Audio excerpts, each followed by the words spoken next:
Hi dear students, ഇവിടെ നമ്മൾ ഈ ഒരു വീഡിയോയിൽ സസ്പെൻസ് അക്കൗണ്ടിൻ്റെ പ്രിപ്പറേഷനുമായി ബന്ധപ്പെട്ടുള്ള ഒന്ന് രണ്ട് എക്സാമ്പിൾസാണ് നമ്മൾ ഡിസ്കസ് ചെയ്യുന്നത്. കഴിഞ്ഞ ഒരു ക്ലാസ്സിൽ നമ്മൾ സസ്പെൻസ് അക്കൗണ്ട് എന്താണ് എന്നുള്ളതിനെക്കുറിച്ച് പറയുകയുണ്ടായി. നമുക്ക് ഒന്നാമത്തെ എക്സാമ്പിളിലേക്ക് വരാം.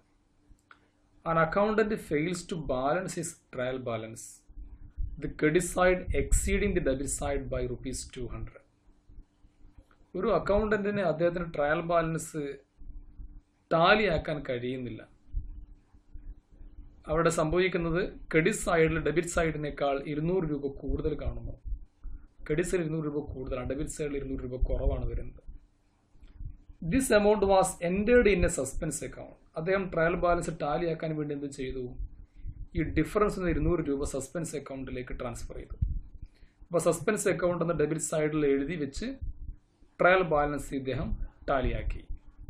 Later the following errors were discovered. എന്നാൽ പിന്നീട് അദ്ദേഹം ചില എറേഴ്സ് അദ്ദേഹത്തിന് കണ്ടെത്താൻ കഴിഞ്ഞു, ലൊക്കേറ്റ് ചെയ്യാൻ പറ്റി. Give journal entries to rectify these errors and prepare the suspense account. അപ്പോൾ അത്തരത്തിലുള്ള എറേഴ്സ് റെക്ടിഫൈ ചെയ്യാൻ ആവശ്യമായ ജേണൽ എൻട്രീസ് പാസ് ചെയ്യുകയും സസ്പെൻസ് അക്കൗണ്ട് പ്രിപ്പയർ ചെയ്യുകയും ചെയ്യാനാണ് ഇതിനകത്ത് നമ്മോട് ആവശ്യപ്പെടുന്നത്. ഓക്കെ, അപ്പോൾ എന്തെല്ലാം എറേഴ്സ് ആണ്? അപ്പോൾ നമ്മൾ ആദ്യം മനസ്സിലാക്കേണ്ട ₹200 ഡെബിറ്റ് സൈഡിൽ ഷോർട്ട് വന്നപ്പോൾ ₹200 ഡെബിറ്റ് സൈഡിൽ സസ്പെൻസ് അക്കൗണ്ടിലേക്ക് എഴുതി വെച്ചിട്ട് ഇദ്ദേഹം ട്രയൽ ബാലൻസ് ടാലിയാക്കി, അല്ലേ? പിന്നീട് ഒരു 4ഓളം എറേഴ്സ് പിന്നീട് ഈ സസ്പെൻസ് അക്കൗണ്ടിലേക്ക് ട്രാൻസ്ഫർ ചെയ്ത ശേഷമാണ് കണ്ടെത്തുന്നതും അത് റെക്ടിഫൈ ചെയ്യേണ്ടത്. അപ്പോൾ കണ്ടെത്തുന്ന സമയത്ത് റെക്ടിഫിക്കേഷന് വേണ്ടി എന്ത് അക്കൗണ്ടിങ് എൻട്രീസ് പാസ് ചെയ്യണം? സസ്പെൻസ് അക്കൗണ്ട് നമ്മൾ എങ്ങനെയാണ് ഈ കേസിൽ പ്രിപ്പയർ ചെയ്യേണ്ടത്? ഇതാണ് ഇവിടെ നമ്മൾ ചെയ്യേണ്ടത്, അല്ലേ? അപ്പോൾ നമുക്കതിൻ്റെ ഒന്നാമത്തെ എററിലേക്ക് വരാം. First one, sales book was under cast by ₹100. Sales ബുക്കിൽ ₹100 കുറച്ചാണ് കാണിച്ചിട്ടുള്ളത്. സെയിൽസ് ബുക്ക് ടോട്ടൽ ചെയ്ത സമയത്ത് ₹100 ഡിഫറൻസ് വന്നു, ₹100 കുറവ് സെയിൽസ് ബുക്കിൽ വന്നു. അപ്പോൾ ശരിക്കും കാണിക്കേണ്ടിയിരുന്ന എമൗണ്ടിനേക്കാൾ ₹100 കുറഞ്ഞാണ് സെയിൽസ് ബുക്കിൽ ഫിഗർ വന്നിട്ടുള്ളത്. അപ്പോൾ എന്ത് ചെയ്യണം? സെയിൽസ് എന്ന് പറയുമ്പോൾ നമുക്കറിയാം ക്രെഡിറ്റ് സൈഡിൽ വരുന്ന ഐറ്റമാണ് ട്രയൽ ബാലൻസിൽ, അല്ലേ? അപ്പോൾ ക്രെഡിറ്റ് സൈഡിൽ ₹100 കുറവ് വന്നിട്ടുണ്ടാവും. കാരണം സെയിൽസിൻ്റെ ആക്ച്വൽ ഫിഗർ അവിടെ വരികയാണെങ്കിൽ വരേണ്ട എമൗണ്ടിനേക്കാൾ സെയിൽസിൻ്റെ എമൗണ്ട് ₹100 കുറച്ച് കാണിച്ചത് ₹100 കുറവ് വന്നിട്ടുണ്ടാവും, അല്ലേ? അപ്പോൾ ആ കുറവ് വരുന്ന എമൗണ്ട് നമ്മൾ എന്ത് ചെയ്യണം? അതിൻ്റെ ആക്ച്വൽ ഫിഗർ ആക്കണമെങ്കിൽ നമ്മൾ ₹100 ക്രെഡിറ്റ് കൊടുക്കണം, സെയിൽസിന് ക്രെഡിറ്റ് കൊടുക്കണം. എങ്കിൽ മാത്രമേ അത് റെക്ടിഫൈ ചെയ്യാൻ കഴിയുള്ളൂ.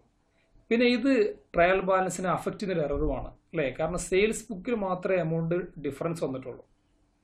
അതിൻ്റെ മറ്റേ ആസ്പെക്റ്റ് കറക്റ്റ് ആസ്പെക്റ്റ് ആയിരിക്കും. അപ്പോൾ സെയിൽസ് ബുക്കിൽ വന്ന ഈ എമൗണ്ടിനെ നമ്മൾ റെക്ടിഫൈ ചെയ്യാൻ വേണ്ടി സസ്പെൻസ് അക്കൗണ്ട് പ്രിപ്പയർ ചെയ്തൊരു കേസ് ആയതുകൊണ്ട് നമ്മൾ എൻട്രി പാസ് ചെയ്യുമ്പോൾ എന്ത് ചെയ്യണം? സസ്പെൻസ് അക്കൗണ്ട് ഡെബിറ്റ് ചെയ്യണം. കാരണം സെയിൽസ് അക്കൗണ്ട് ₹100 കൂടണം. അപ്പോൾ സെയിൽസ് ക്രെഡിറ്റ് ആണത് കൂടണമെങ്കിൽ എന്തിനാണ്? സെയിൽസ് അക്കൗണ്ട് ക്രെഡിറ്റ് ചെയ്യണം, അല്ലേ? അപ്പോൾ ഓൾറെഡി സസ്പെൻസ് അക്കൗണ്ട് ഓപ്പൺ ചെയ്തൊരു ട്രാൻസാക്ഷൻ ആയതുകൊണ്ട് നമ്മൾ സസ്പെൻസ് അക്കൗണ്ട് ഡെബിറ്റും കൊടുക്കുക, സെയിൽസ് അക്കൗണ്ട് ക്രെഡിറ്റും കൊടുക്കുകയാണ് ചെയ്യുന്നത്. ഒന്നാമത് എൻട്രി നമുക്ക് കാണാൻ സാധിക്കും. ഇതിനകത്ത് suspense account debtor to sales account ₹100 sales അക്കൗണ്ടിൽ കുറവ് കാണിച്ചിരുന്നത്. അത് നമ്മൾ ഈ എൻട്രി പാസ് ചെയ്യുന്നതോടുകൂടി എന്താവും? ആ ₹100 സെയിൽസ് എമൗണ്ട് കറക്റ്റ് ആവുകയും ചെയ്യും. സസ്പെൻസ് അക്കൗണ്ട് അത്രയും എമൗണ്ട് എലിമിനേറ്റ് ചെയ്യപ്പെടുകയും ചെയ്യും. Being undercast in sales book corrected. Sales ബുക്കിൽ അണ്ടർകാസ്റ്റ് ചെയ്ത എമൗണ്ട് കറക്റ്റ് ചെയ്യപ്പെട്ടു. ഇനി രണ്ടാമത്തെ എറർ നോക്കാം. Goods for ₹200 purchased on credit from Das were wrongly entered in the sales book. The account of Das was correctly credited. ₹200 mister ദാസിന്റെ കയ്യിൽ നിന്ന് കടമായി പർച്ചേസ് ചെയ്തിട്ടുള്ള ഗുഡ്സ് അത് സെയിൽസ് ബുക്കിലാണ് എൻ്റർ ചെയ്തത്. എന്നാൽ ദാസിന്റെ അക്കൗണ്ട് കൃത്യമായിട്ട് എമൗണ്ട് ക്രെഡിറ്റ് ചെയ്തിട്ടുണ്ട്. അപ്പോൾ ദാസിന്റെ അക്കൗണ്ട് കറക്റ്റ് ആണ്, അവിടെ മിസ്റ്റേക്ക് ഒന്നുമില്ല. രണ്ട് ആസ്പെക്റ്റാണ് വരിക. നമ്മൾ ഗുഡ്സ് കടമായിട്ട് പർച്ചേസ് ചെയ്യുമ്പോൾ പർച്ചേസ് അക്കൗണ്ടിലും വരണം, ദാസ് അക്കൗണ്ടിലും വരണം, അല്ലേ? ദാസ് അക്കൗണ്ടിൽ കൃത്യമായിട്ട് തന്നെ എൻട്രി വന്നിട്ടുണ്ട്. എന്നാൽ പർച്ചേസ് അക്കൗണ്ടിൽ ₹200 കാണിക്കേണ്ടതിന് പകരമായിട്ട് അത് സെയിൽസ് ബുക്കിലാണ് കാണിച്ചിട്ടുള്ളത്. അതാണ് ഇവിടെ എറർ എന്ന് പറയുന്നത്, അല്ലേ? അപ്പോൾ നമ്മൾ എന്താണ് ചെയ്യേണ്ടത്? പർച്ചേസ് അക്കൗണ്ടിലേക്ക് ₹200 വരണം എന്ന് പറയുക പർച്ചേസ് ഡെബിറ്റ് ആണ്. ₹200 കൂടണമെങ്കിൽ എന്ത് ചെയ്യണം? പർച്ചേസ് അക്കൗണ്ട് ഡെബിറ്റ് ചെയ്യണം, അല്ലേ? ഇവിടെ റോങ് ആയിട്ട് സെയിൽസ് അക്കൗണ്ടിൽ ക്രെഡിറ്റ് വന്നിട്ടുണ്ട്. സെയിൽസ് ബുക്കിൽ എൻട്രി വരിക എന്ന് പറയുമ്പോൾ ക്രെഡിറ്റ് ആണ് വന്നിട്ടുണ്ടാവുക അല്ലേ. അപ്പോൾ സെയിൽസ് ബുക്കിൽ ഓൾറെഡി വന്ന ക്രെഡിറ്റ് എന്ത് ചെയ്യണം, അത് ക്യാൻസൽ, കാരണം ക്രെഡിറ്റ് അല്ല വരേണ്ടത്, ഡെബിറ്റ് ആണ് വരേണ്ടത്. അപ്പോൾ സെയിൽസ് അക്കൗണ്ടിൽ വന്ന ക്രെഡിറ്റ് ക്യാൻസൽ ചെയ്യണം, എന്ത് ചെയ്യണം, നമ്മൾ സെയിൽസ് അക്കൗണ്ട് ഡെബിറ്റ് ചെയ്യണം. അപ്പോൾ സെയിൽസ് അക്കൗണ്ട് ഡെബിറ്റ് ചെയ്യുമ്പോൾ സെയിൽസ് അക്കൗണ്ടിൽ നിന്ന് റോങ് ആയ എൻട്രി കറക്റ്റ് ആവും. പർച്ചേസ് അക്കൗണ്ടിൽ വരേണ്ട ഐറ്റം അതിൽ പർച്ചേസ് അക്കൗണ്ട് ഡെബിറ്റ് ചെയ്യണം അല്ലേ. ഇവിടെ ഒരു ആസ്പെക്ട് മാത്രമേ റോങ് ആയിട്ട് വന്നിട്ടുള്ളൂ, കാരണം ദാസ് എന്ന് പറയുന്ന അക്കൗണ്ട് കറക്റ്റ് ആണ്. അപ്പോൾ ഇവിടെ ഒരു ആസ്പെക്ട്, ഡെബിറ്റ് ആസ്പെക്ട് മാത്രമാണ് റോങ് ആയത്. അതുകൊണ്ട് അത് സസ്പെൻസ് അക്കൗണ്ട് ബാധിക്കുന്ന ഐറ്റമാണ്. അപ്പോൾ അതുകൊണ്ട് നമ്മൾ ആ എൻട്രി പാസ് ചെയ്യുമ്പോൾ എന്ത് ചെയ്യണം, ആദ്യം സെയിൽസിന്റെ അക്കൗണ്ട് നമ്മൾ ക്യാൻസൽ ചെയ്യണം, കാരണം സെയിൽസ് റോങ് എൻട്രിയാണ്. അപ്പോൾ സെയിൽസ് അക്കൗണ്ട് 200 രൂപ നമ്മൾ ഡെബിറ്റ് ചെയ്തു. പർച്ചേസ് അക്കൗണ്ട് ഡെബിറ്റ് വരേണ്ടത്, അത് വരാൻ വേണ്ടി പർച്ചേസ് അക്കൗണ്ട് ഡെബിറ്റും ചെയ്തു 200 രൂപ. സസ്പെൻസ് അക്കൗണ്ടിലൂടെയാണ് നമ്മൾ റെക്ടിഫൈ ചെയ്യുന്നത് ടു സസ്പെൻസ് അക്കൗണ്ട്. 200 + 200 400 രൂപ ഇവിടെ നമ്മൾ എൻട്രി ചെയ്തു. അപ്പോൾ ഇതാണ് രണ്ടാമത്തെ rectification entry. Being wrong entry in sales book corrected. Sales ബുക്കിൽ ഉണ്ടായിരുന്ന റോങ് ആയിട്ടുള്ള എൻട്രി കറക്റ്റ് ചെയ്തു. ഇനി മൂന്നാമത്തെ എറർ എന്താണ്, a credit item of ₹10 was wrongly debited to Ali's account as ₹100. അതായത് 10 രൂപ അലിയുടെ അക്കൗണ്ടിൽ 10 രൂപ ക്രെഡിറ്റ് വരേണ്ടിയിരുന്നത് എന്താണ് സംഭവിച്ചത്, റോങ് ആയിട്ട് 100 രൂപ ഡെബിറ്റ് ആണ് വന്നത്. 10 രൂപ ക്രെഡിറ്റ് ആണ് വരേണ്ടത്, ആ സ്ഥാനത്ത് 100 രൂപ ഡെബിറ്റ് വന്നു അല്ലേ. നമ്മൾ എന്ത് ചെയ്യണം, ഇവിടെ അലിയുടെ അക്കൗണ്ടിൽ വരേണ്ട എമൗണ്ട് എന്ന് പറയുന്നത് ക്രെഡിറ്റ് ആണ്. അപ്പോൾ ഇവിടെ 10 രൂപ ക്രെഡിറ്റ് വരണം അല്ലേ. ഓൾ ഡെബിറ്റ് 100 രൂപ വന്നിട്ടുണ്ട്. അപ്പോൾ നമ്മൾ ആ 100 രൂപ ഡെബിറ്റ് എന്ത് ചെയ്യണം, ക്യാൻസൽ ചെയ്യണം. അപ്പോൾ അലിയുടെ അക്കൗണ്ടിൽ ഡെബിറ്റ് വന്ന എമൗണ്ട് ക്യാൻസൽ ചെയ്യാൻ വേണ്ടി നമ്മൾ എന്ത് ചെയ്യണം, അലീസ് അക്കൗണ്ട് ക്രെഡിറ്റ് ചെയ്യണം. അവളുടെ അക്കൗണ്ട് ക്രെഡിറ്റ് ചെയ്യും, 100 രൂപ ക്രെഡിറ്റ് ചെയ്യുമ്പോൾ എന്ത് ചെയ്യും, റോങ് ആയിട്ട് വന്ന ആ ഡെബിറ്റ് ക്യാൻസൽ ആവും. എന്നാൽ 10 രൂപ ആക്ച്വൽ ക്രെഡിറ്റും വരണം. അപ്പോൾ എന്തുകൂടെ ചെയ്യണം, 100 10 കൂടെ കൂട്ടണം. അപ്പോൾ നമ്മൾ 100 രൂപ റോങ് ആയ ഡെബിറ്റ് ക്യാൻസൽ ചെയ്യാൻ വേണ്ടി അലി അക്കൗണ്ടിൽ 100 രൂപ ക്രെഡിറ്റ് ചെയ്യുന്നു. അതിനകത്ത് ആക്ച്വൽ ക്രെഡിറ്റ് 10 രൂപ വരാൻ വേണ്ടി നമ്മൾ വീണ്ടും 10 രൂപ ക്രെഡിറ്റ് ചെയ്യുന്നു. അപ്പോൾ 100 + 10 110 രൂപ അലിയുടെ അക്കൗണ്ടിൽ ക്രെഡിറ്റ് വരണം അല്ലേ. ഇത് അലിയുടെ അക്കൗണ്ടിൽ മാത്രം വന്ന മിസ്റ്റേക്ക് ആണ്, ഇതിന്റെ ഓപ്പോസിറ്റ് ആസ്പെക്റ്റിൽ മിസ്റ്റേക്ക് ഒന്നും വന്നിട്ടില്ല. അപ്പോൾ അതുകൊണ്ട് സസ്പെൻസ് അക്കൗണ്ട് ബാധിക്കുന്ന ഐറ്റം ആണ്. അപ്പോൾ നമ്മൾ അലിക്ക് ക്രെഡിറ്റ് കൊടുക്കുമ്പോൾ ഓട്ടോമാറ്റിക്കലി സസ്പെൻസ് അക്കൗണ്ട് ഡെബിറ്റ് കൊടുക്കേണ്ടതായിട്ട് വരും. അപ്പോൾ ജേണൽ എൻട്രി വരുന്നത് suspense account debtor to Ali account എന്നാണ്. അലിയുടെ ക്രെഡിറ്റിന് വേണ്ടി 100 രൂപ നമ്മൾ ക്രെഡിറ്റ് കൊടുക്കുന്നു. റോങ് ഡെബിറ്റ് 10 രൂപ ക്യാൻസൽ ചെയ്യാൻ വേണ്ടി അതും ഇതിനകത്ത് എൻട്രി ചെയ്യുന്നു. അപ്പോൾ being wrong debit to Ali's account corrected. 110 രൂപയാണ് മൊത്തമായ അക്കൗണ്ടിൽ നമ്മൾ എൻ്റർ ചെയ്യേണ്ടി വരും. നാലാമത്തെ എറർ പറയുന്നത് sales return book was under cast by ₹10. Sales return ബുക്കിൽ 10 രൂപ കുറച്ചാണ് എൻട്രി റെക്കോർഡ് ചെയ്തിട്ടുള്ളത്. അല്ലെങ്കിൽ സെയിൽസ് റിട്ടേൺ ബുക്ക് നമ്മൾ ടോട്ടൽ ചെയ്യുന്ന സമയത്ത് 10 രൂപയുടെ അതിനകത്ത് കുറവ് സംഭവിച്ചിട്ടുണ്ട്. അപ്പോൾ സെയിൽസ് റിട്ടേൺ ബുക്ക് എന്ന് പറയുമ്പോൾ നമുക്കറിയാം ഒരു ഡെബിറ്റ് ആസ്പെക്റ്റ് ആണ് അല്ലേ. സെയിൽസ് റിട്ടേൺ എന്ന് പറയുമ്പോൾ ഡെബിറ്റ് ആണ്. അപ്പോൾ ഡെബിറ്റ് 10 രൂപ കുറഞ്ഞത് നമ്മൾ കറക്റ്റ് ചെയ്യാൻ എന്ത് ചെയ്യണം, ഡെബിറ്റ് 10 രൂപ കൂട്ടി കൊടുക്കണം അല്ലേ. അപ്പോൾ സെയിൽസ് റിട്ടേൺ അക്കൗണ്ടിനകത്ത് 10 രൂപ കൂട്ടിക്കഴിഞ്ഞാൽ എന്താവും, നേരത്തെ പറഞ്ഞ ആ 10 രൂപ കുറവ് വന്നത് കറക്റ്റ് ചെയ്യാൻ പറ്റും. അത് സസ്പെൻസ് അക്കൗണ്ട് ബാധിക്കുന്ന ഐറ്റം അതിൻ്റെ സസ്പെൻസ് അക്കൗണ്ടിലും അതിൻ്റെ ഇഫക്റ്റ് വരും. ദെൻ ജേണൽ എൻട്രി വരിക sales returns account debtor to suspense account അല്ലേ. 10 രൂപ റിട്ടേൺസ് അക്കൗണ്ടിൽ നമ്മൾ ഡെബിറ്റ് കൂട്ടി കൊടുക്കുന്ന സമയത്ത് സെയിൽസ് റിട്ടേൺസിൻ്റെ ആക്ച്വൽ എമൗണ്ട് വരും. സസ്പെൻസ് അക്കൗണ്ടിൽ അത് നമ്മൾ എലിമിനേറ്റ് ചെയ്യാൻ ആവശ്യമായ എൻട്രിയുമായി. Then being under cast in sales return book correct.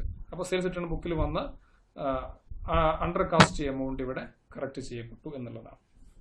Okay, ഇനി നമ്മൾ സസ്പെൻസ് അക്കൗണ്ട് പ്രിപ്പയർ ചെയ്യുന്നത് എങ്ങനെയാണ്. നേരത്തെ നമ്മുടെ ക്വസ്റ്റിനകത്ത് ആദ്യ പാർട്ടിൽ പറയുന്നുണ്ട് 200 രൂപ ഡെബിറ്റ് സൈഡിനേക്കാൾ ക്രെഡിറ്റ് സൈഡിലെ എമൗണ്ട് കൂടുതലാണ് അല്ലേ. അപ്പോൾ ഡെബിറ്റ് സൈഡിൽ 200 രൂപ കുറവാണ്. അപ്പോൾ നേരത്തെ പറഞ്ഞതുപോലെ സസ്പെൻസ് അക്കൗണ്ട് ഓപ്പൺ ചെയ്യുമ്പോൾ നമ്മൾ സസ്പെൻസ് അക്കൗണ്ട് ഹെഡിങ് കൊടുത്തിട്ട് നമ്മൾ എന്ത് ചെയ്യണം, ഡെബിറ്റ് സൈഡിൽ 200 രൂപ കുറവുണ്ട് ഇവിടെ. അപ്പോൾ നമ്മൾ ഡെബിറ്റ് സൈഡിൽ കുറവായതുകൊണ്ട് ഡെബിറ്റ് സൈഡിൽ എഴുതുക. എന്താ ഡെബിറ്റ് സൈഡ് അല്ലേ, to difference in trial balance ₹200. Clear ആയല്ലോ. ഇനി നമ്മൾ എന്ത് ചെയ്യുക, ഇനി നമ്മൾ ഓരോ അക്കൗണ്ടിങ് റെക്ടിഫിക്കേഷൻ എൻട്രി നമ്മൾ നോക്കുക. അതിന് സസ്പെൻസ് അക്കൗണ്ടുമായി ബന്ധപ്പെട്ട ഏതെല്ലാം എൻട്രി ഉണ്ടോ ആ എൻട്രിയിലൊക്കെ നമ്മളത് പോസ്റ്റ് ചെയ്യുക. നമുക്ക് ഒന്നാമത്തെ എൻട്രി തന്നെ നോക്കാം. Suspense account debtor to sales account അല്ലേ. അപ്പോൾ സസ്പെൻസ് അക്കൗണ്ടിൽ എങ്ങനെ വരും, ടു സെയിൽസ് അക്കൗണ്ട് എന്ന് വരും. 100 രൂപ ടു സെയിൽസ് അക്കൗണ്ട് എന്ന് വരും. അപ്പോൾ നമ്മൾ ആദ്യം ഡിഫറൻസിൻ്റെ എമൗണ്ട് നേരത്തെ എഴുതി, അതിനുശേഷം ടു സെയിൽസ് അക്കൗണ്ട് 100 രൂപ നമ്മളിവിടെ ഡെബിറ്റ് സൈഡിൽ കൊടുത്തു. ഇനി അടുത്ത എൻട്രി നോക്കുക. Sales account debtor, purchases account debtor to suspense account. ഇവിടെ സസ്പെൻസ് അക്കൗണ്ട് ക്രെഡിറ്റ് ആണ്. ഡെബിറ്റ് സെയിൽസിനും പർച്ചേസിനും ഡെബിറ്റ് വരുന്നുണ്ട് അല്ലേ. അപ്പോൾ സസ്പെൻസ് അക്കൗണ്ടിന്റെ ക്രെഡിറ്റ് സൈഡിൽ എന്ത് ചെയ്യണം നമ്മൾ? ബൈ സെയിൽസ് അക്കൗണ്ട് 200 എന്ന് കൊടുക്കണം. ബൈ പർച്ചേസസ് അക്കൗണ്ട് 200 എന്നും കൊടുക്കണം. ഓക്കെ, നമുക്ക് ഇതിനകത്ത് നോക്കാം. By sales account 200, by purchases account 200 അല്ലേ. ഇനി നമ്മൾ മൂന്നാമത്തെ റെക്ടിഫിക്കേഷൻ എൻട്രി നോക്കുക. Suspense account debtor to Ali account. Suspense account debit ആണ്, അലി അക്കൗണ്ട് ക്രെഡിറ്റ് ആണ്. അപ്പോൾ നമ്മൾ സസ്പെൻസ് അക്കൗണ്ടിൽ എന്ത് ചെയ്യണം? ടു അലി എന്ന് ഡെബിറ്റ് ചെയ്യണം അല്ലേ. ടു അലി റുപ്പീസ് 110, 110 രൂപ നമ്മൾ ഇവിടെ എൻ്റർ ചെയ്യണം. ഇനി നാലാമത്തെ റെക്ടിഫിക്കേഷൻ എൻട്രി എന്താണ്? Sales returns account debtor to suspense account. നമ്മുടെ സസ്പെൻസ് അക്കൗണ്ടിന് ക്രെഡിറ്റ് ആണ് വന്നിട്ടുള്ളത്. അപ്പോൾ ക്രെഡിറ്റ് സൈഡിൽ നമ്മൾ എന്ത് എൻ്റർ ചെയ്യണം? ബൈ സെയിൽസ് റിട്ടേൺസ് അക്കൗണ്ട് 10 രൂപ എന്ന് എൻ്റർ ചെയ്യണം അല്ലേ. ഇപ്പം നമ്മൾ എന്ത് ചെയ്തു? ഇതിനകത്ത് ഈ 4 എറേഴ്സ് ഐഡന്റിഫൈ ചെയ്തത് റെക്ടിഫിക്കേഷൻ എൻട്രി എഴുതി നമ്മൾ അതിനെ സസ്പെൻസ് അക്കൗണ്ടിലേക്ക് പോസ്റ്റും ചെയ്തു. ഈ സസ്പെൻസ് അക്കൗണ്ട് നമുക്ക് ടോട്ടൽ ചെയ്ത് നോക്കാം. ഇവിടെ ഡെബിറ്റ് സൈഡിൽ 200 പ്ലസ് 100 പ്ലസ് 110, 410 രൂപ. ക്രെഡിറ്റ് സൈഡിൽ 200 പ്ലസ് 200 പ്ലസ് 10, 410 രൂപ. രണ്ട് സൈഡിലും ഈക്വൽ എമൗണ്ട് വന്നു അല്ലേ. അപ്പോൾ എന്തായി? സസ്പെൻസ് അക്കൗണ്ടിന് ബാലൻസ് ഒന്നുമില്ല, ആ അക്കൗണ്ട് ക്ലോസ് ചെയ്യപ്പെട്ടു. അപ്പോൾ ഇവിടെ ഈ 4 എറേഴ്സും ലൊക്കേറ്റ് ചെയ്ത് റെക്ടിഫൈ ചെയ്തതോടുകൂടി സസ്പെൻസ് അക്കൗണ്ട് ഓട്ടോമാറ്റിക്കലി ക്ലോസ് ചെയ്യപ്പെട്ടു എന്നുള്ളതാണ് മനസ്സിലാക്കേണ്ടത്. രണ്ടാമത്തെ എക്സാമ്പിളിലേക്ക് വരാം. നമുക്ക് സെക്കൻഡ് എക്സാമ്പിൾ നോക്കാം. In preparing a trial balance on 31st 2019, a trader found that credit balances exceeded the debit balance by rupees 1,800 and he transferred the difference to suspense account to tally the trial balance. നേരത്തെ പറഞ്ഞതുപോലെ തന്നെ ഇവിടെ trial balance 2019 December 31 prepare ചെയ്യുന്ന സമയത്ത് ഒരു trader അദ്ദേഹത്തിന്റെ trial ബാലൻസിനകത്ത് credit സൈഡിലെ total amount debit സൈഡിനേക്കാൾ 1,800 രൂപ കൂടുതലാണെന്ന് കണ്ടു അല്ലേ. എന്ന് പറയുമ്പോൾ ക്രെഡിറ്റ് സൈഡിലെ എമൗണ്ട് കൂടുതലാണ്, ഡെബിറ്റ് സൈഡിൽ 1,800 രൂപയുടെ കുറവ് വന്നു. അപ്പോൾ അതുകൊണ്ട് അദ്ദേഹം എന്ത് ചെയ്തു? ട്രയൽ ബാലൻസ് ടാലിയാക്കാൻ വേണ്ടി ഡെബിറ്റ് സൈഡിൽ സസ്പെൻസ് അക്കൗണ്ട് എന്ന് എഴുതി ഈ 1,800 രൂപ സസ്പെൻസ് അക്കൗണ്ടിലേക്ക് ട്രാൻസ്ഫർ ചെയ്തു. എന്നാൽ പിന്നീട് the following errors were subsequently discovered. പിന്നീട് താഴെ പറയുന്ന എറേഴ്സ് അദ്ദേഹം ഡിസ്കവർ ചെയ്യപ്പെടുകയുണ്ടായി. നമുക്കതിലേക്ക് വരാം, എന്തൊക്കെയാണ് സംഭവം എന്നുള്ളത്. 1. Sales day book was overcast by rupees 2,000. Sales book അല്ലെങ്കിൽ സെയിൽസ് ഡേ ബുക്ക് എന്ന് പറഞ്ഞ സെയിൽസ് ബുക്കിൽ 2,000 രൂപ അധികമായിട്ട് വന്നു എന്ന് പറയുമ്പോൾ ആക്ച്വൽ എമൗണ്ടിനേക്കാൾ rupees 2,000 ടോട്ടൽ ചെയ്തപ്പോൾ കൂടുതലായിട്ട് എറർ വന്നു. അപ്പോൾ 2,000 രൂപ കൂടുതലാണ് ഇപ്പോൾ സെയിൽസ് ബുക്കിൽ കിടക്കുന്നത്. അപ്പോൾ ആ എൻട്രി നമുക്കറിയാം നമ്മുടെ സസ്പെൻസ് അക്കൗണ്ടിനെ ബാധിക്കുന്ന ഐറ്റമാണ് അല്ലേ. കാരണം സെയിൽസ് ഡേ ബുക്കിന്റെ സെയിൽസ് എന്ന് പറഞ്ഞ ആസ്പെക്റ്റിനെ മാത്രമേ ഇത് ബാധിക്കുന്നുള്ളൂ. അതിന്റെ രണ്ടാമത്തെ ആസ്പെക്ട് എന്ന് പറയുമ്പോൾ ഡെബിറ്റ് ആസ്പെക്റ്റിനെ അത് ബാധിച്ചിട്ടില്ല. സെയിൽസ് എന്ന് പറയുമ്പോൾ ക്രെഡിറ്റ് ആസ്പെക്റ്റ് ആണ്, അതിന് ഡെബിറ്റ് ആസ്പെക്റ്റ് ഉള്ളത് കറക്റ്റ് ആണ്. അപ്പോൾ ഒരു ആസ്പെക്റ്റിനെ മാത്രം ബാധിച്ചുകൊണ്ട് ട്രയൽ ബാലൻസ് ടാലി ആയിട്ടുണ്ടാവില്ല. അപ്പോൾ ട്രയൽ ബാലൻസ് എറർ വരാൻ കാരണമായിട്ടുള്ള ഒരു ഐറ്റമാണിത്, സസ്പെൻസ് അക്കൗണ്ട് ബാധിക്കുന്ന ഐറ്റമാണ്. അപ്പോൾ അതുകൊണ്ട് നമ്മൾ എന്ത് ചെയ്യണം? സെയിൽസ് ഡേ ബുക്കിൽ അധികമാണ് 2,000 രൂപ വന്നത് അല്ലേ. അപ്പോൾ 2,000 രൂപ സെയിൽസ് നിന്ന് കുറച്ചാൽ എന്താവും? ഇത് കറക്റ്റ് ആവും. അപ്പോൾ സെയിൽസ് എന്ന് പറയുമ്പോൾ നമുക്കറിയാം, സെയിൽസ് എന്ന് പറയുമ്പോൾ ക്രെഡിറ്റ് എൻട്രി ആണ് അല്ലേ. അപ്പോൾ സെയിൽസ് കുറക്കുക എന്ന് പറയുമ്പോൾ എന്താ അർത്ഥം? 2,000 രൂപ ഡെബിറ്റ് ചെയ്യുമ്പോൾ സെയിൽസിന്റെ എമൗണ്ട് 2,000 രൂപ കുറയും. അപ്പോൾ നമ്മൾ എന്ത് ചെയ്താൽ മതി? സെയിൽസ് അക്കൗണ്ട് ഡെബിറ്റ് ചെയ്താൽ മതി. സെയിൽസ് അക്കൗണ്ട് ഡെബിറ്റ് 2,000 രൂപ ഡെബിറ്റ് ചെയ്യുമ്പോൾ എന്ത് സംഭവിക്കും? സെയിൽസിനകത്തുള്ള 2,000 രൂപ ഡെബിറ്റ് വരുമ്പോൾ അത്രയും എമൗണ്ട് കുറഞ്ഞ് അതിന്റെ ആക്ച്വൽ എമൗണ്ടിലേക്ക് ഫിഗർ എത്തും. അപ്പോൾ നമുക്ക് ആ എൻട്രി അങ്ങനെ പാസ് ചെയ്യാൻ പറ്റും. അപ്പോൾ എൻട്രി എങ്ങനെ വരും? സെയിൽസ് അക്കൗണ്ട് ഡെപ്റ്റർ അല്ലേ. ഇത് സസ്പെൻസ് അക്കൗണ്ടിലൂടെ റെക്ടിഫൈ ചെയ്യുന്നതായതുകൊണ്ട് ടു സസ്പെൻസ് അക്കൗണ്ട് എന്ന ക്രെഡിറ്റും വരും. 2,000 രൂപ നമ്മൾ എമൗണ്ട് എൻറ്റർ ചെയ്തു. എന്ത് സംഭവിച്ചു? Being overcast in sales book correct. Sales ബുക്കിൽ ഓവറായിട്ട് വന്നിരുന്ന എമൗണ്ട് 2,000 രൂപ കറക്റ്റ് ചെയ്യപ്പെട്ടു. സെക്കൻഡ് എറർ എന്താണ്? Purchase day book was undercast by rupees 500. Purchase day ബുക്കിൽ 500 രൂപ കുറച്ചാണ് കാണിച്ചിട്ടുള്ളത് അല്ലേ. പർച്ചേസ് ബുക്ക് അല്ലെങ്കിൽ പർച്ചേസ് അക്കൗണ്ട് എന്ന് പറയുമ്പോൾ ഡെബിറ്റ് ആണ് അല്ലേ. അപ്പോൾ ഡെബിറ്റിൽ 500 രൂപയുടെ കുറവ് പർച്ചേസിൽ വന്നിട്ടുണ്ട്. അപ്പോൾ നമ്മളത് റെക്ടിഫൈ ചെയ്യണമെങ്കിൽ എന്ത് വേണം? പർച്ചേസിനകത്ത് 500 രൂപയുടെ ഡെബിറ്റ് വന്നു കഴിഞ്ഞാൽ എന്താകും? അത് കറക്റ്റ് ആവും അല്ലേ? അപ്പോൾ ഇത് പർച്ചേസ് ഡേ ബുക്കിന്റെ ഒരു ആസ്പെക്ട് മാത്രമാണ്. അതിന്റെ രണ്ടാമത്തെ ആസ്പെക്ട് ഇവിടെ കൃത്യമായിരിക്കും. അത് ക്വസ്റ്റ്യൻ പറയാത്തത് കൊണ്ട് നമുക്ക് മനസ്സിലാക്കാൻ പറ്റുന്ന കാര്യം എന്താണ്? പർച്ചേസ് ബുക്കിൽ മാത്രമേ ഈ മിസ്റ്റേക്ക് വന്നിട്ടുള്ളൂ അല്ലേ? അപ്പോൾ അതുകൊണ്ട് നമ്മൾ പർച്ചേസ് ബുക്കിലുള്ള ഈ മിസ്റ്റേക്ക് റെക്ടിഫൈ ചെയ്യണമെങ്കിൽ നമ്മൾ പർച്ചേസ് അക്കൗണ്ടിലേക്ക് 500 രൂപ കൂടെ ഡെബിറ്റ് കൊടുക്കണം. ഇത് വൺ സൈഡ് എററിന് കാരണമായതുകൊണ്ട് സസ്പെൻസ് അക്കൗണ്ട് ക്രെഡിറ്റും കൊടുക്കണം. ജേണൽ എൻട്രി എങ്ങനെ വരും? Purchases account debtor to suspense account എന്ന് വരും. 500 രൂപ നമ്മൾ എമൗണ്ട് എൻ്റർ ചെയ്യുന്നു. Narration being over cast in purchases book correct. Purchase ബുക്കിൽ വന്ന അണ്ടർ കാസ്റ്റ് എമൗണ്ട് നമ്മളിവിടെ കറക്റ്റ് ചെയ്തു. ഇവിടെ being under cast in purchase book എന്നാണ് നരേഷനകത്ത് വരേണ്ടത്. അത് ചെറിയൊരു കറക്ഷൻ ഇതിനകത്തുണ്ട്, കറക്റ്റ് ചെയ്യാം. പിന്നെ മൂന്നാമത്തെ ഇതിനകത്ത് പറയുന്ന എറർ എന്താണ്? ₹2000 drawn by Raju, the proprietor, had been charged to miscellaneous expenses account. ഈ ബിസിനസിന്റെ ഓണർ ആയിട്ടുള്ള രാജു എന്ന് പറയുന്ന ആൾ 2000 രൂപ ആ ബിസിനസ് വിഡ്രോ ചെയ്തു. അത് പക്ഷേ ഡ്രോയിങ്സ് അക്കൗണ്ടിൽ കാണിക്കേണ്ടതിന് പകരമായിട്ട് മിസ്ലേനിയസ് എക്സ്പെൻസ് അക്കൗണ്ടിലാണ് കാണിച്ചിട്ടുള്ളത്. എന്ന് പറഞ്ഞാൽ സാധാരണ ബിസിനസിന്റെ ഓണർ ബിസിനസ് നിന്ന് എന്തെങ്കിലും എമൗണ്ട് വിഡ്രോ ചെയ്യുമ്പോൾ ജേണൽ എൻട്രി എങ്ങനെ വരിക? Drawings account debtor to cash എന്നാണ് എൻട്രി വരിക അല്ലേ? അപ്പോൾ drawings account debtor to cash എന്ന എൻട്രിയാണ് വരേണ്ടിയിരുന്നത്. എന്നാൽ എൻട്രി തെറ്റായിട്ട് എങ്ങനെ കൊടുത്തത്? Miscellaneous expenses account debtor to cash എന്നാണ് കൊടുത്തത്. അപ്പോൾ ടു ക്യാഷ് എന്ന് പറയുന്ന ഭാഗം കറക്റ്റ് ആണ്. Drawings account debtor to cash എന്നതിന് പകരം miscellaneous expense account debtor to cash എന്നാണ്. അപ്പോൾ ക്യാഷ് എന്ന് പറയുന്ന ആസ്പെക്ട് കറക്റ്റ് ആണ്. ഇവിടെ എന്താ തെറ്റിപ്പോയിട്ടുള്ളത്? ഡ്രോയിങ്സിന് പകരം മിസ്ലേനിയസ് എക്സ്പെൻസ് ആണ് വന്നിട്ടുള്ളത്. അപ്പോൾ നമ്മൾ എന്ത് ചെയ്യണം? മിസ്ലേനിയസ് എക്സ്പെൻസിന് ഡെബിറ്റ് വന്നത് ക്യാൻസൽ ചെയ്യണം. ക്യാൻസൽ ചെയ്യാൻ വേണ്ടി എന്ത് ചെയ്യേണ്ടി വരും? അതിന് നമ്മൾ ക്രെഡിറ്റ് ചെയ്യണം അല്ലേ? അപ്പോൾ മിസ്ലേനിയസ് എക്സ്പെൻസിന് ഡെബിറ്റ് ക്യാൻസൽ ചെയ്യാൻ വേണ്ടി മിസ്ലേനിയസ് എക്സ്പെൻസ് അക്കൗണ്ടിന് ക്രെഡിറ്റ് കൊടുക്കണം. ആക്ച്വൽ ഡെബിറ്റ് വരേണ്ടത് എന്തിനാണ്? ഡ്രോയിങ്സിനാണ്. അപ്പോൾ ആ ഡ്രോയിങ്സിന് ഡെബിറ്റും കൊടുക്കണം. ഇത് സസ്പെൻസ് അക്കൗണ്ടിനെ ബാധിക്കുന്നില്ല. കാരണം എന്താണ്? ഇവിടെ അക്കൗണ്ട് മാറുന്നില്ല, എമൗണ്ട് സെയിം എമൗണ്ട് തന്നെയാണ് അല്ലേ? അപ്പോൾ സെയിം എമൗണ്ട് ആകുമ്പോൾ ട്രയൽ ബാലൻസിന് അത് ബാധിക്കില്ല. എമൗണ്ടിൽ വ്യത്യാസം വരുന്ന സമയത്താണ് ട്രയൽ ബാലൻസിനെ ബാധിക്കുക. അപ്പോൾ അതുകൊണ്ട് ഇവിടെ ഡ്രോയിങ്സ് അക്കൗണ്ട് എന്ന് വന്നാലും മിസ്ലേനിയസ് എക്സ്പെൻസ് അക്കൗണ്ട് എന്ന് വന്നാലും രണ്ടും ഡെബിറ്റ് സൈഡിലാണ് എമൗണ്ട് വരുന്നത്, ഒരേ എമൗണ്ടാണ് വരുന്നത്. അപ്പോൾ ട്രയൽ ബാലൻസിന് ബാധിച്ചിട്ടുണ്ടാവില്ല. അപ്പോൾ സസ്പെൻസ് അക്കൗണ്ടിനെ നമ്മൾ ഈ ഒരു കേസ് സസ്പെൻസ് അക്കൗണ്ട് റെക്ടിഫൈ ചെയ്യേണ്ട എൻട്രി അല്ല, മറിച്ച് ഇവിടെ നമ്മൾ മിസ്ലേനിയസ് എക്സ്പെൻസ് അക്കൗണ്ട് എന്ന് പറയുന്ന അക്കൗണ്ട് ഡെബിറ്റ് കൊടുത്തതിന് പകരം ഡ്രോയിങ്സ് അക്കൗണ്ട് എന്ന് കൊടുക്കണം. ആ വ്യത്യാസം മാത്രമേ ഉള്ളൂ. അപ്പോൾ അതുകൊണ്ട് നമ്മൾ എന്ത് ചെയ്യണം? ഇവിടെ ഡ്രോയിങ്സ് അക്കൗണ്ട് ഡെബിറ്റ് കൊടുക്കുകയാണ്. പിന്നീട് നമ്മൾ മിസ്ലേനിയസ് എക്സ്പെൻസിന്റെ റോങ് ആയ ഡെബിറ്റ് ക്യാൻസൽ ചെയ്യാൻ വേണ്ടി നമ്മൾ ക്രെഡിറ്റും ചെയ്യുന്നു to miscellaneous expenses account. Then drawings account debtor to miscellaneous expenses account ₹2000. Okay, narration എന്താണ്?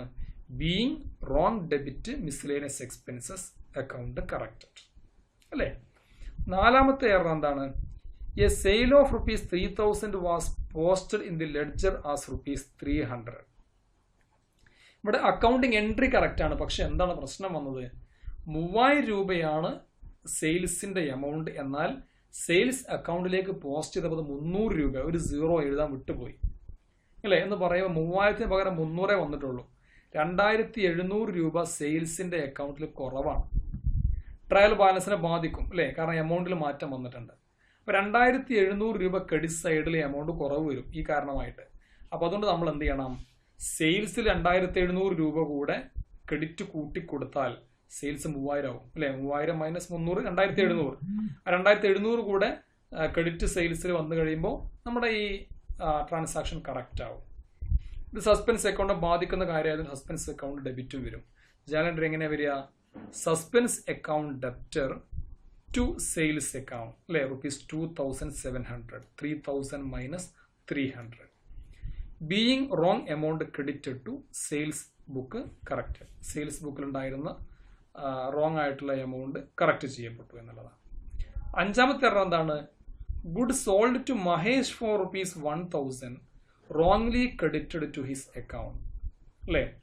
മഹേഷിന് ഗുഡ്സ് വിറ്റു, കടമായിട്ട് 1000 രൂപയുടെ ഗുഡ്സ് മഹേഷിന് വിറ്റു. പക്ഷെ എന്താ ചെയ്തത്? മഹേഷിന് കടമായി വിൽക്കുമ്പോൾ എന്താ ചെയ്യേണ്ടത്? നമ്മൾ മഹേഷ് അക്കൗണ്ട് ഡെബിറ്റ് ആണ് ചെയ്യല്ലേ, Mahesh account debtor to sales account എന്നാണ് എൻട്രി വരേണ്ടത്. പക്ഷെ എന്താ ചെയ്തത്, ഇവിടെ നമ്മൾ സെയിൽസ് അക്കൗണ്ട് കൃത്യമായിട്ട് എമൗണ്ട് എഴുതി, പക്ഷേ മഹേഷ് അക്കൗണ്ടിൽ ഡെബിറ്റിന് പകരം ക്രെഡിറ്റ് ആണ് കൊടുത്തത്, റോങ് ആയിട്ട് ക്രെഡിറ്റ് ആണ് കൊടുത്തത്. അപ്പോൾ എന്ത് ചെയ്യണം, മഹേഷ് അക്കൗണ്ടിന് ഇപ്പോൾ ഉള്ളത് റോങ് ക്രെഡിറ്റ് ആണ്. അപ്പോൾ റോങ് ക്രെഡിറ്റ് നമ്മൾ ആദ്യം ക്യാൻസൽ ചെയ്യാൻ വേണ്ടി മഹേഷ് അക്കൗണ്ട് ഡെബിറ്റ് ചെയ്യണം. അപ്പോൾ 1000 രൂപ മഹേഷ് അക്കൗണ്ട് നമ്മൾ ആദ്യം ഡെബിറ്റ് ചെയ്യുന്നതിന് വേണ്ടി, ആ റോങ് ക്രെഡിറ്റ് ക്യാൻസൽ ചെയ്യാൻ വേണ്ടി. ഇനി 1000 ഡെബിറ്റ് വരണം, അത് നമ്മൾ 1000 വീണ്ടും ഡെബിറ്റ് ചെയ്യണം. അപ്പോൾ 2 ഡെബിറ്റ് മഹേഷ് അക്കൗണ്ടിൽ 1000 രൂപ വരണം അല്ലേ. ഇത് നമ്മുടെ സസ്പെൻസ് അക്കൗണ്ട് ബാധിക്കുന്ന ഐറ്റം ആണ് അല്ലേ. കാരണം എന്താണ്, ക്രെഡിറ്റ് സൈഡിൽ വരേണ്ട ഐറ്റം, ഡെബിറ്റ് സൈഡിൽ വരേണ്ട ക്രെഡിറ്റ് സൈഡിലാണ് കൊടുത്തിട്ടുള്ളത്, സസ്പെൻസ് അക്കൗണ്ട് ബാധിക്കും. അപ്പോൾ അതുകൊണ്ട് നമ്മൾ എന്ത് ചെയ്യണം, ഇവിടെ മഹേഷ് അക്കൗണ്ടിൽ റോങ് ആയി വന്ന ക്രെഡിറ്റിനെ ക്യാൻസൽ ചെയ്യാൻ വേണ്ടി 1000 ഡെബിറ്റും ആക്ച്വൽ ഡെബിറ്റ് വരാൻ വേണ്ടി 1000 ഡെബിറ്റും കൊടുക്കണം. അപ്പോൾ 1000 പ്ലസ് 1000 മഹേഷ് അക്കൗണ്ടിൽ 2000 രൂപ ഡെബിറ്റ് വരും അല്ലേ. Mahesh account debtor to suspense account, ഇത് സസ്പെൻസ് അക്കൗണ്ടിലൂടെയാണ് റെക്ടിഫൈ ചെയ്യുന്നത്. 2000 രൂപ നമ്മൾ അതിന്റെ എമൗണ്ട് കൊടുക്കുന്നു. Being wrong credit to Mahesh account corrected, Mahesh അക്കൗണ്ടിൽ വന്ന റോങ് ക്രെഡിറ്റ് കറക്റ്റ് ചെയ്യപ്പെട്ടു. അപ്പോൾ ഇതാണ് നമ്മുടെ ഈ റെക്ടിഫിക്കേഷനുമായി ബന്ധപ്പെട്ട്, സസ്പെൻസ് അക്കൗണ്ടിലുള്ള റെക്ടിഫിക്കേഷൻ ആകുമ്പോൾ അതുമായി ബന്ധപ്പെട്ട് വരുന്ന കറക്ഷൻ എൻട്രീസ് എന്ന് പറയുന്നത്. നമുക്കിനി സസ്പെൻസ് അക്കൗണ്ട് പ്രിപ്പയർ ചെയ്യണം. അപ്പോൾ നമ്മുടെ ക്വസ്റ്റ്യൻ ആദ്യ പാർട്ടിൽ പറയുന്നുണ്ട് 1800 രൂപയാണ് ഇവിടെ ഡെബിറ്റ് സൈഡിൽ കുറവുള്ളത് അല്ലേ. അപ്പോൾ കുറവ് ഡെബിറ്റ് സൈഡ്, അതുകൊണ്ട് നമ്മൾ എന്ത് ചെയ്യുന്നു, നേരത്തെ പറഞ്ഞതുപോലെ തന്നെ സസ്പെൻസ് അക്കൗണ്ട് ഡെബിറ്റ് സൈഡ് ആദ്യം എടുക്കുക. ഡെബിറ്റ് സൈഡിൽ നമ്മൾ to difference in trial balance 1800 രൂപ എഴുതി. ഇനി നമ്മൾ നമ്മുടെ ഈ അക്കൗണ്ടിങ് റെക്ടിഫിക്കേഷൻ എൻട്രീസിനകത്ത് സസ്പെൻസ് അക്കൗണ്ട് എവിടെയൊക്കെ ഉണ്ടോ ആ എൻട്രീസ് ഒക്കെ നോക്കുക അല്ലെ. ഫസ്റ്റ് അക്കൗണ്ടിനകത്ത് എന്തുണ്ട്, സസ്പെൻസ് അക്കൗണ്ട് ക്രെഡിറ്റ് ഉണ്ട് അല്ലെ. Sales account debtor to suspense account. അപ്പോൾ സസ്പെൻസ് അക്കൗണ്ട് ക്രെഡിറ്റ് സൈഡിൽ നമ്മൾ എന്ത് ചെയ്യണം, ബൈ സെയിൽസ് അക്കൗണ്ട് എന്ന് എഴുതണം. ബൈ സെയിൽസ് അക്കൗണ്ട് 2000, ഒന്നാമത്തെ എൻട്രി പോസിറ്റീവ്. രണ്ടാമത് purchase account debtor to suspense account. Suspense അക്കൗണ്ടിന് ഇവിടെ വന്നത് എന്താണ്, ക്രെഡിറ്റ് ആണ് വന്നത് അല്ലേ. അപ്പോൾ അതുകൊണ്ട് നമ്മൾ ക്രെഡിറ്റ് സൈഡിൽ എന്ത് ചെയ്യണം, സസ്പെൻസ് അക്കൗണ്ടിന്റെ ക്രെഡിറ്റ് സൈഡിൽ നമ്മളിവിടെ ബൈ പർച്ചേസസ് അക്കൗണ്ട് 500 രൂപ എന്ന് എൻ്റർ ചെയ്യണം. പിന്നീട് ഇതിനകത്ത് മൂന്നാമത്തെ entry drawings account debtor to miscellaneous expense account. അവിടെ എന്ത് വരുന്നില്ല, സസ്പെൻസ് അക്കൗണ്ട് എന്ന എൻട്രിക്കകത്ത് വരുന്നില്ല. അതുകൊണ്ട് നമ്മൾ ആ എൻട്രി സസ്പെൻസ് അക്കൗണ്ടിലേക്ക് പോസ്റ്റ് ചെയ്യേണ്ട ആവശ്യമില്ല. നാലാമത് suspense account debtor to sales അല്ലേ. ഇവിടെ സസ്പെൻസ് അക്കൗണ്ട് ഡെബിറ്റ് ആണ് വന്നത്. അപ്പോൾ ഡെബിറ്റ് സൈഡിൽ നമ്മൾ എന്ത് ചെയ്യണം, സസ്പെൻസ് അക്കൗണ്ട് ഡെബിറ്റ് സൈഡിൽ ടു സെയിൽസ് ₹2700 എന്ന് എൻ്റർ ചെയ്യണം. ഇനി അഞ്ചാമത്തെ കേസിൽ എൻട്രിയിൽ Mahesh account debtor to suspense account. ഇവിടെ സസ്പെൻസ് അക്കൗണ്ട് ക്രെഡിറ്റ് ആണ്, ടു സസ്പെൻസ് അക്കൗണ്ട് എന്നാണ്, ക്രെഡിറ്റ് ആണ്. അതുകൊണ്ട് സസ്പെൻസ് അക്കൗണ്ട് ക്രെഡിറ്റ് സൈഡിൽ നമ്മൾ എന്ത് ചെയ്യണം, ബൈ മഹേഷ് എന്ന് കൊടുക്കണം അല്ലേ. ബൈ മഹേഷ് ₹2000. നമുക്ക് രണ്ട് സൈഡ് ടോട്ടൽ ചെയ്ത് നോക്കാം. 1800 പ്ലസ് 2700 4500, 2000 പ്ലസ് 500 പ്ലസ് 2000 4500. രണ്ട് സൈഡിലും സസ്പെൻസ് അക്കൗണ്ട് ഈക്വൽ എമൗണ്ട് വന്നു എന്ന് പറയുമ്പോൾ അർത്ഥം സസ്പെൻസ് അക്കൗണ്ടിന് ബാലൻസ് ഒന്നുമില്ല, ആ അക്കൗണ്ട് ക്ലോസ് ചെയ്യപ്പെട്ടു. Clear. So this is the way of rectification of the errors through the suspense account. Okay, thank you.